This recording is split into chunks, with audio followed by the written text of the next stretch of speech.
SC Sharma का question number 60 करने जा रहे हैं।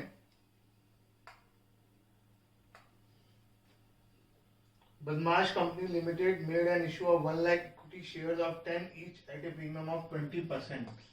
तो इशू प्राइस 10 प्लस 10 का ही 20% आया टू 12। 1 लाख शेयर इशू करे हैं। एप्लीकेशन पे 2.5, अलॉटमेंट पे 4.5, बाकी बचा फर्स्ट कॉल पे। एप्लीकेशन 2 लाख की आई है और डायरेक्टर ने सबको प्रोराटा बेसिस पे शेयर दे दिए हैं। हमारे पास 1 लाख शेयर थे, हम 1 लाख जो कम है उससे कर सकते हैं। एप्लीकेशन आई है 2 लाख शेयर्स की और शेयर्स अलॉट करने हैं 1 लाख। तो कंपनी ने सीधा 2 लाख शेयर्स को 1 लाख शेयर्स दे दिए हैं प्रोराटा बेसिस पे, यानी किसी को रिजेक्ट नहीं किया है। एप्लीकेशन 2.50 की है, अलॉटमेंट 4.50 की है, बाकी बचा फर्स्ट कॉल। इनका टोटल आ रहा है 7 और आना चाहिए 12, तो ये आ गया 5। कैपिटल और प्रीमियम को अलग अलग कर लेते हैं।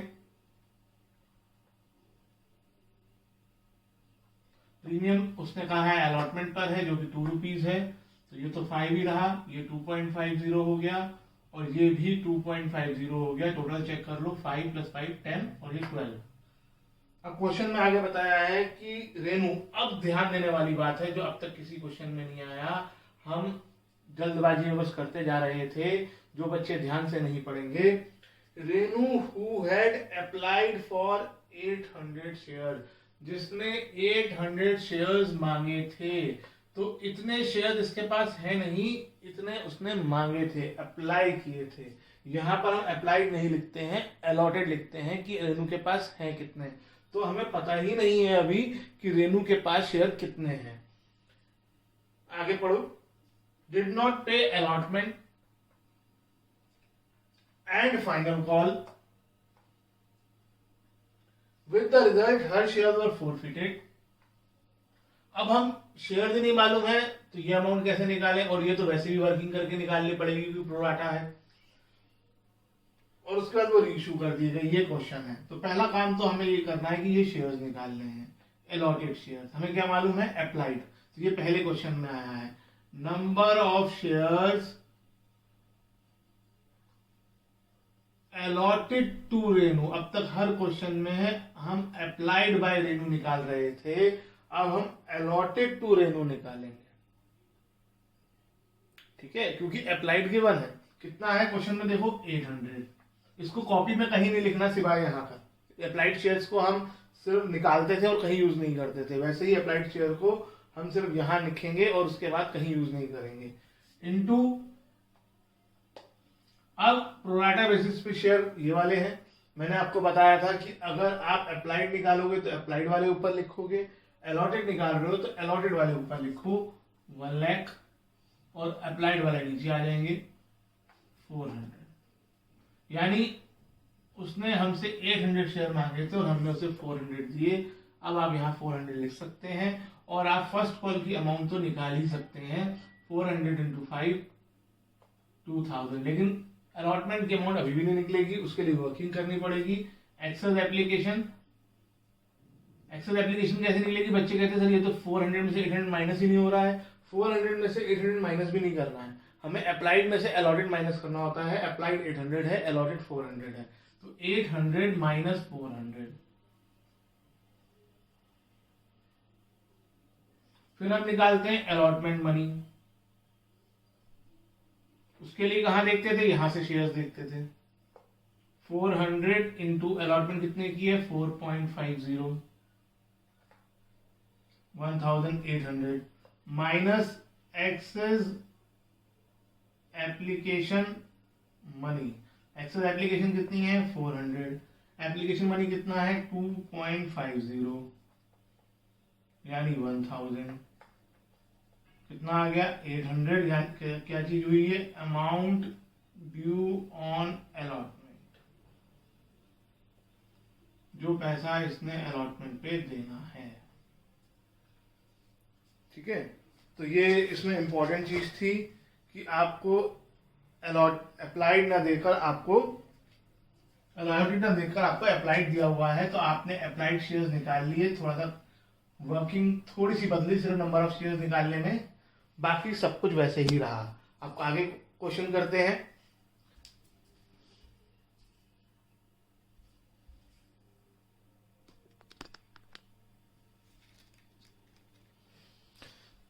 पहली एंट्री 2 लाख शेयर से, बाकी पूरा क्वेश्चन 1 लाख शेयर से।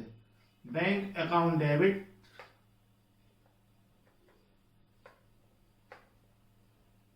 To share application account,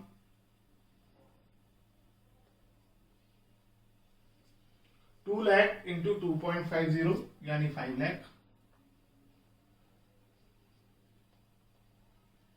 being application money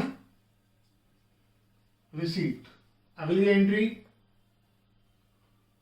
share application account debit to share capital. क्या टू बैंक आएगा? क्या हमने किसी को रिफ्यूज किया है? हमने किसी को रिफ्यूज नहीं किया है, इसलिए टू बैंक नहीं आएगा। लेकिन हमने प्रोराटा बेसिस पे शेयर अलॉट किए हैं, इसलिए टू शेयर अलॉटमेंट आएगा। और अगर आप जल्दबाजी में टू बैंक लिख भी देते हैं तो टू बैंक में अमाउंट निकालने के लिए कुछ नहीं है, इसलिए उसमें डैश लग जाएगा। कटिंग करने की जरूरत नहीं है, डैश लग जाएगा। एप्लीकेशन में अमाउंट ऊपर वाली एंट्री से,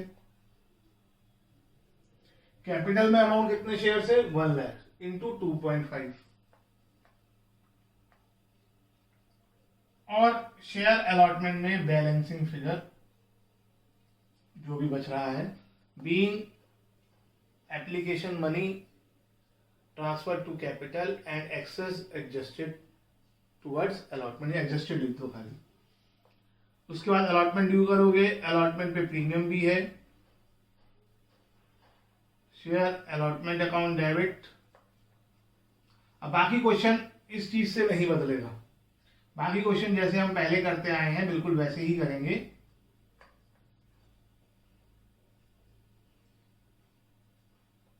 सिक्योरिटीज प्रीमियम रिजर्व अकाउंट, कितने शेयर्स हैं? 1 लाख इंटू 4.5 यहां पर 4 लाख 50, 2.5 यहां पर 2 लाख 50 और 2 रुपीज से प्रीमियम में, बीइंग अलॉटमेंट मेड ड्यू। अब अलॉटमेंट रिसीव करोगे तो एक जना ये जो रेनू है ये पैसे नहीं दे रही है,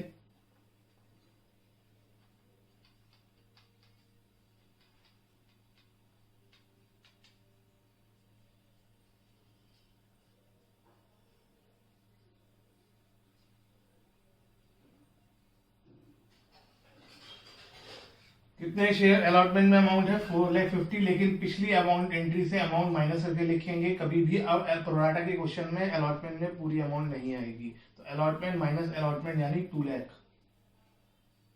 कितने पैसे नहीं आ रहे हैं? कॉल एरियर्स कितना था? 800, 199 200 being first call, sorry allotment money received except for 400 shares. अब फर्स्ट कॉल है और आखिरी कॉल है, तो share first and final call account,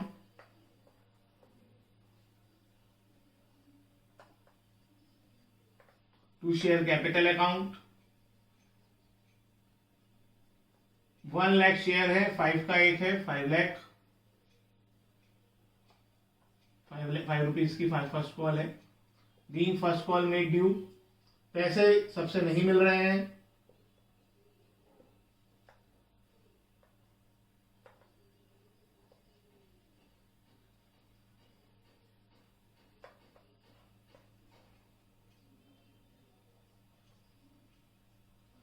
share final call में अमाउंट ऊपर वाली एंट्री से, calls in arrears first call का 2000 और बाकी बची अमाउंट 4,98,000 बैंक में, being first call money received except for 400 share. अब हमें इसके शेयर फोरफीट करने हैं, तो share capital account debit, question में प्रीमियम है और प्रीमियम में कट भी लगा है, इसलिए securities premium reserve account debit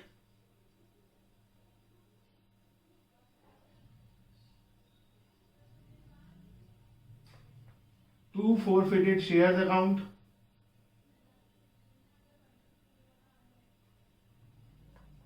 2 calls in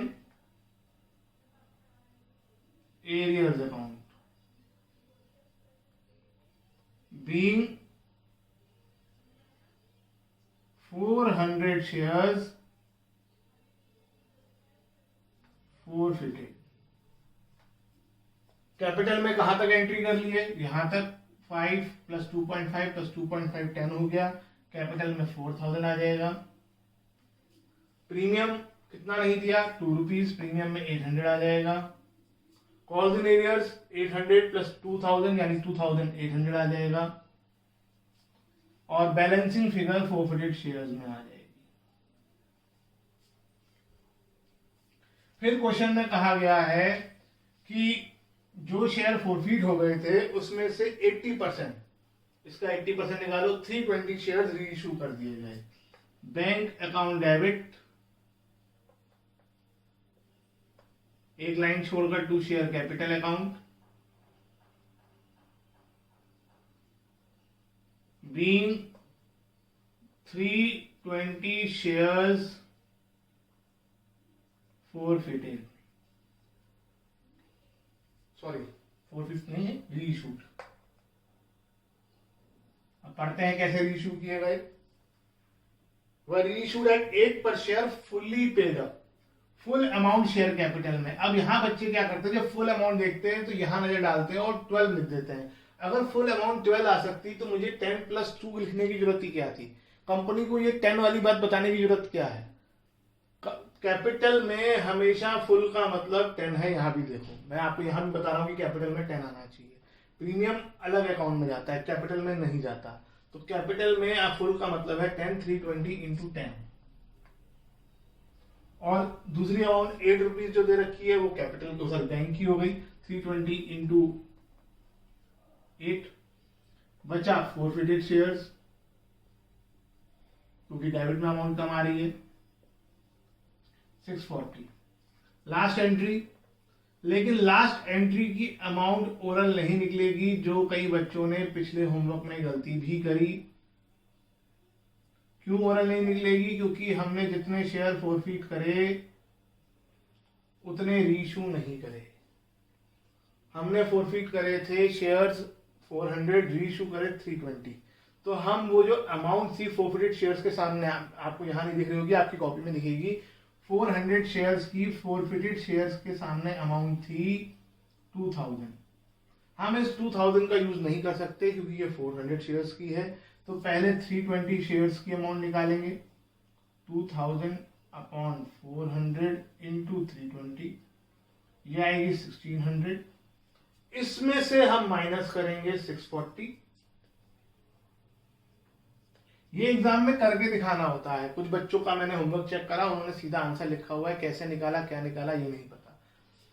960, ये आपने 1600 जो निकाला है, ये कैलकुलेट, ये पोर्शन आपको चाहे तो आप सिर्फ इतना शो कर दो,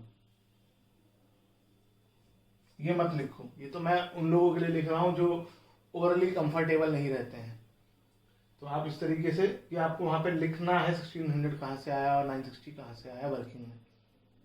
तो वर्किंग नोट्स में करके दिखाना है आपको।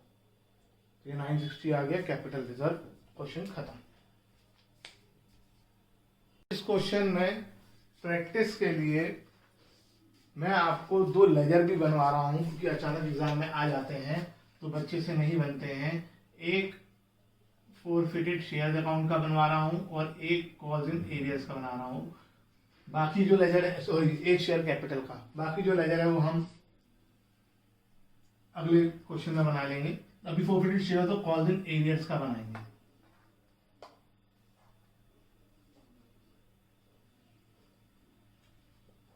अब डेट तो है नहीं, तो डेट कॉलम नहीं बना रहे हैं। पर्टिकुलर अमाउंट जहां डेट होगी वहां डेट कॉलम बनेगा दोनों तरफ। अब फोरफिटेड शेयर आपका कब आया? पहली बार आया जब आपने शेयर फोरफिट करा। मैं यहाँ पे दिखा नहीं सकता हूँ, आपकी कॉपी में होगा, आप कॉपी में देखिए। उसमें फोरफिटेड शेयर क्रेडिट हुआ है और डेबिट 2 अकाउंट हुए हैं, एक शेयर कैपिटल और एक सिक्योरिटी प्रीमियम रिजर्व। अब सवाल ये उठता है कि अमाउंट कैसे लिखें, तो मैं उसके लिए आपको याद दिलाता हूं कि मैंने आपको टॉपिक के शुरू में ही बता दिया था कि फोरफिटेड शेयर के अंदर सिर्फ कैपिटल की अमाउंट होती है, इसलिए यहाँ पर बाय शेयर कैपिटल आएगा। कभी भी प्रीमियम की अमाउंट इसके अंदर नहीं होती है, प्रीमियम की अमाउंट हमेशा कॉल्स एंड एरियर्स के अंदर होगी। तो शेयर कैपिटल में अमाउंट आ जाएगी कौन सी वाली, वो क्या कहते हैं, जो फोरफिटेड शेयर्स की दे रखी है। सेकेंड एंट्री में 2 शेयर कैपिटल जो रीइश्यू की एंट्री में आया है 640। फिर नेक्स्ट एंट्री में 3 एंट्री में ही आया फोरफिटेड शेयर, फिर डेबिट हुआ है कैपिटल रिजर्व 960। अगर आपके सारे शेयर रीइश्यू हो गए हैं तो दोनों तरफ का टोटल इक्वल आएगा, और अगर सारे शेयर इशू नहीं हुए हैं तो 2 बैलेंस करेक्ट डाउन बचेगा, कभी भी बाय बैलेंस करेक्ट डाउन नहीं बचेगा। तो आप देखेंगे फोरफिटेड शेयर में हमेशा यही 3 अकाउंट इस्तेमाल होंगे, कोई चौथा अकाउंट आ ही नहीं सकता, और बैलेंस भी तब बचेगा जब सारे शेयर रीइश्यू नहीं होंगे, जैसा इसमें हुआ 400। अब कॉल्स एंड एरियर्स की बात करते हैं। आप प्रैक्टिस के लिए और क्वेश्चन में प्रैक्टिस कर सकते हैं और मुझसे डिस्कस कर सकते हैं।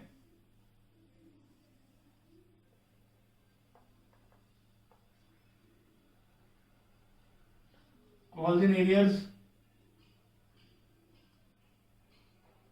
पहली बार अलॉटमेंट की एंट्री में आया था और डेबिट हुआ था, और 2 हुआ था 2 शेयर अलॉटमेंट, और अलॉटमेंट की अमाउंट थी 800। फिर कॉल्स की फर्स्ट कॉल की अमाउंट आया था फर्स्ट एंड फाइनल कॉल, और अमाउंट थी 2000। उसके बाद फोरफीचर की एंट्री में आया था, लेकिन डेबिट 2 अकाउंट हो रहे हैं।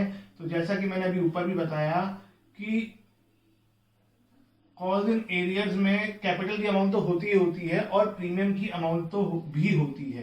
प्रीमियम की अमाउंट, इसलिए प्रीमियम यहां डेबिट होगा अगर एंट्री में है, इस वजह से। और जितना सिक्योरिटी प्रीमियम रिजर्व लिखा है आपने 800, वो यहाँ आ जाएगा, जितना भी लिखा है, क्योंकि प्रीमियम की जो कॉल्स एंड एरियर्स में प्रीमियम की अमाउंट होती ही होती है और फोरफिटेड शेयर में वो होती नहीं। अब कैपिटल में कितना आएगा, अब बहुत सिंपल तरीका है। कॉल्स एंड एरियर्स में कितना लिखा है आपने 2800, आपने 800 यहाँ लिख दिया, तो कैपिटल में आपको 2000 लिखना है। या आप ऐसा भी कह सकते हो कि कैपिटल में 4000 थे, उसमें से 2000 फोरफिटेड शेयर्स के थे, तो 2000 कॉल्स एंड एरियर्स के हुए। ये इसको लिखने का तरीका है। अब बैलेंस करेंगे, अगर सारे शेयर्स फोरफिट हो गए हैं तो इनका टोटल टैली कर जाएगा, कोई बैलेंस नहीं बचेगा। अगर कोई शेयर ऐसा है जो किसी पर्सन के शेयर हमने अभी तक फोरफिट नहीं करे हैं, तो कॉल्स एंड एरियर्स में बैलेंस बचेगा।